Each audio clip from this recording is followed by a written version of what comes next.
ഓണം പൊന്നോണം. ഓണം മലയാളം.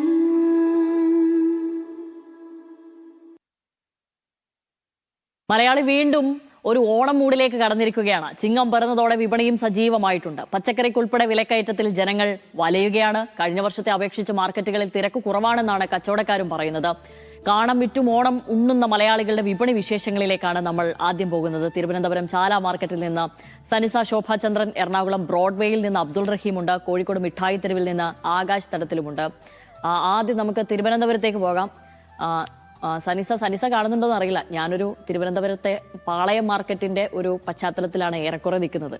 അങ്ങനെ തന്നെയാണെന്നാണ് ഉദ്ദേശിച്ചിരിക്കുന്നതെന്നാണ് എനിക്ക് തോന്നുന്നത്. അതായത് ചുറ്റും കാണാം, സനിസ നോക്കിയാൽ മനസ്സിലാവും. എന്തായാലും സനിസ ഇപ്പോൾ എവിടെയാണ് നിൽക്കുന്നത്? അവിടുത്തെ ഒരു ഓണം മൂഡിലേക്ക് അവിടെയുള്ളവർ നിലവിൽ കടന്നിട്ടുണ്ടോ? ഇന്നലെ അത്തം തൊട്ടേ ഒരു ഓണം മൂഡിലേക്ക് എല്ലാവരും മാറിയിട്ടുണ്ട്. എറണാകുളംകാരെ എന്തായാലും മാറിയിട്ടുണ്ട്. അബ്ദുൾ റഹീമിനോട് ഞാൻ അത് ചോദിക്കാം. അവിടെ ഓണത്തിന്റെ തിരക്കുകളിലേക്ക് കടന്നിട്ടുണ്ടോ? വിപണി സജീവമാണോ? എത്രത്തോളം സജീവമാണ്? വിപണിയിൽ എന്താണ് വില?